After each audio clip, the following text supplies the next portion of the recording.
రాష్ట్రంలోని పేద కుటుంబాలకు రేషన్ దుకాణాల ద్వారా నిత్యావసర సరుకులను అందించడమే కూటమి ప్రభుత్వ లక్ష్యమని తెలుగుదేశం పార్టీ రాష్ట్ర అధ్యక్షులు గాజువాక శాసనసభ్యులు పల్లా శ్రీనివాసరావు అన్నారు.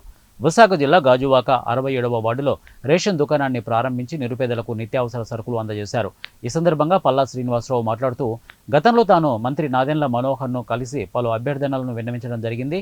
ఇక ఇందులో రేషన్ దుకాణాల ద్వారా సరుకులు అందించడం, అలాగే నూతన రేషన్ కార్డులకు మ్యారేజ్ సర్టిఫికెట్ల విషయంలో పునరాలోచించాలని విన్నవించుకోవడం జరిగిందని చెప్పారు. ఇక తమ అభ్యర్థనలను దృష్టిలో పెట్టుకుని నేడు వాటిని అమలు చేయడం ద్వారా చాలా సంతోషంగా ఉందన్నారు. ఇకపై ప్రతి నెల 1వ తేదీ నుంచి 15వ తేదీ వరకు చౌక ధరల దుకాణాలు ప్రజలకు అందుబాటులో ఉంటాయని తెలిపారు.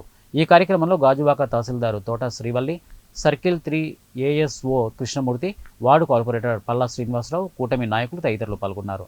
ఏదైతే గత ప్రభుత్వం పెట్టిందో ఆ ప్రభుత్వాన్ని మరి ప్రజలు గద్ద దింపారు.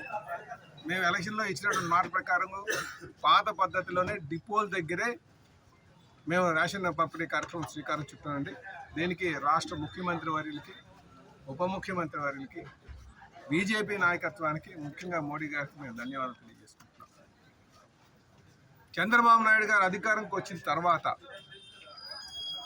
ప్రతి పైసాని ధనాన్ని ఏదైతే ఉందో దాన్ని వృధా కాకుండా కాపాడాలి. ప్రతి పైసాని కూడా జాగ్రత్తగా ఖర్చు పెట్టాలి.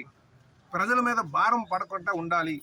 అలాగే దాని ఒక సాటిస్ఫాక్షన్ అందరికీ ఉండాలి, తృప్తికరంగా ఉండాలని ఒక ఆలోచన చేస్తున్నారు.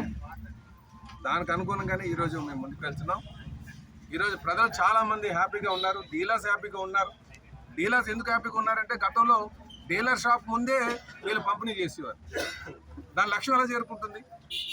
ఎక్కడైతే కొంచెం దూరంగా డీలర్ షాప్ నుంచి చాలా దూరంగా ఉన్నారో అక్కడి నుంచి రావడం కష్టం అవుతుందంటే అక్కడ ఏదో మనం ఆల్టర్నేట్గా చూడాలి. డిపో